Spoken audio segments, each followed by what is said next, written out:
संकल्प शिविर या इतना शिविर के बाद हम पूरी तरह से आश्वस्त हैं कि कांग्रेस मजबूती के साथ उभर के आएगी और जो आइडियाज़ निकल के आएंगे वो वास्तव में दूरगामी उसके परिणाम होंगे। और ये बहुत स्पष्ट रूप से हम कहना चाहेंगे कि 2024 का चुनाव हो, पार्लियामेंट का चुनाव हो या विधानसभा के अन्य चुनाव हो, उसमें कांग्रेस ही एकदम एक सशक्त विकल्प है जो भारतीय जनता पार्टी को हरा सकता है और जीत सकते हैं हम।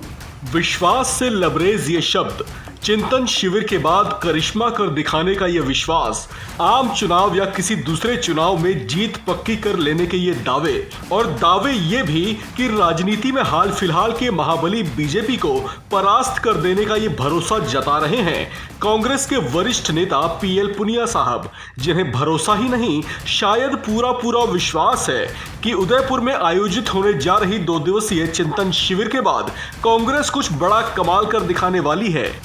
कांग्रेस पार्टी बेशक इस वक्त अपने सबसे बुरे दौर से गुजर रही है, लेकिन उसमें एक नया जोश का संचार देखा जा रहा है। एक बार फिर से देश की सत्ता को ललकारने और मजबूती के साथ देश की सत्ता में कायम होने की ललक उसमें देखी जा रही है।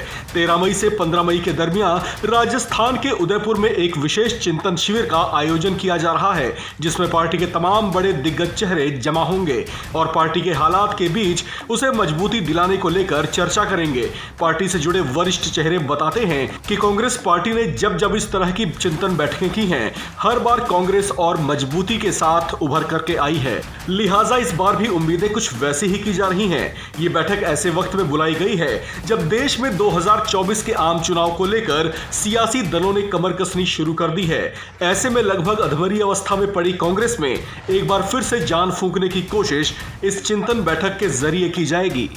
आपको ये जानकर ताज्जुब होगा कि कांग्रेस के चिंतन शिविरों से जुड़ा सफलता का एक इतिहास रहा है। सबसे पहला चिंतन शिविर साल 1998 में पचमढ़ी में हुआ था। इसके बाद दूसरा चिंतन शिविर साल 2003 में हुआ था, जिसके बाद कांग्रेस ने केंद्र में सरकार बना ली थी और उसके बाद कांग्रेस लगातार 2014 तक सत्ता में बनी रही थी।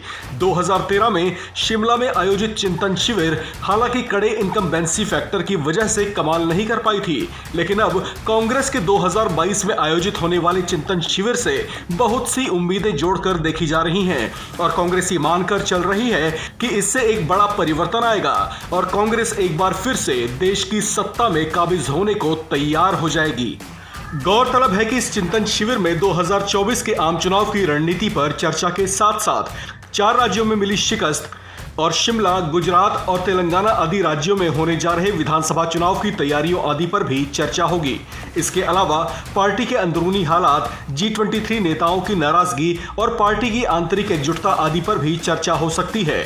पार्टी सूत्रों के मुताबिक पार्टी अपने स्तर पर कुछ बड़े संशोधन भी करने जा रही है, जैसे कि पार्टी में सीनियर जूनियर को तवज्जो न देकर जमीनी स्तर पर मेहनत करने वालों को आगे बढ़ाने के मौके दिए जा सकते हैं। इसकी चर्चा पिछले दिनों तेलंगाना दौरे पर राहुल गांधी पहले ही कर चुके हैं। इसे और भी राज्यों में लागू किया जा सकता है। इसके अलावा पार्टी अपने टिकट वितरण को लेकर भी एक नीति तय कर सकती है, जिसमें एक परिवार से एक ही टिकट जैसे नियम लागू किए जा सकते हैं। पार्टी के नेताओं को कठोर अनुशासन का पाठ भी पढ़ाया जा सकता है। पिछले दिनों राहुल गांधी अपने एक बयान में इसकी चर्चा भी कर चुके हैं कि अनुशासनहीनता करने वालों को पार्टी से बाहर का रास्ता भी दिखाया जा सकता है। गौरतलब है कि इस वक्त कांग्रेस के सामने कुछ सबसे बड़ी चुनौतियों में से एक पार्टी में नेताओं का आपसी टकराव और अनुशासन की समस्या है, जिससे निपटने के लिए पार्टी कुछ बड़े फैसले कर सकती है। आपको बता दें कि इस चिंतन शिविर में 400 से ज्यादा कांग्रेस नेता शामिल हो सकते हैं, जिन्हें आगे होने वाले चुनावों को लेकर कुछ सख्त दिशा निर्देश भी दिए जा सकते हैं। पार्टी सूत्रों की माने तो कांग्रेस अब अलग अलग राज्यों में जनहित से जुड़े मुद्दों को लेकर जल्दी ही एग्रेसिव मूड में भी नजर आ सकती है। ऐसा उसकी उस रणनीति का हिस्सा बताया जा रहा है जिसमें वो जनता के बीच अपनी पैठ को मजबूत करने की कोशिश करेगी, ताकि राज्यों के विधानसभा चुनाव के साथ साथ आम चुनाव के लिए भी जनता के दिलों में अपनी जगह पक्की की जा सके। इस खबर में फिलहाल इतना ही। बाकी खबरों के लिए बने रहिए वन इंडिया हिंदी के साथ।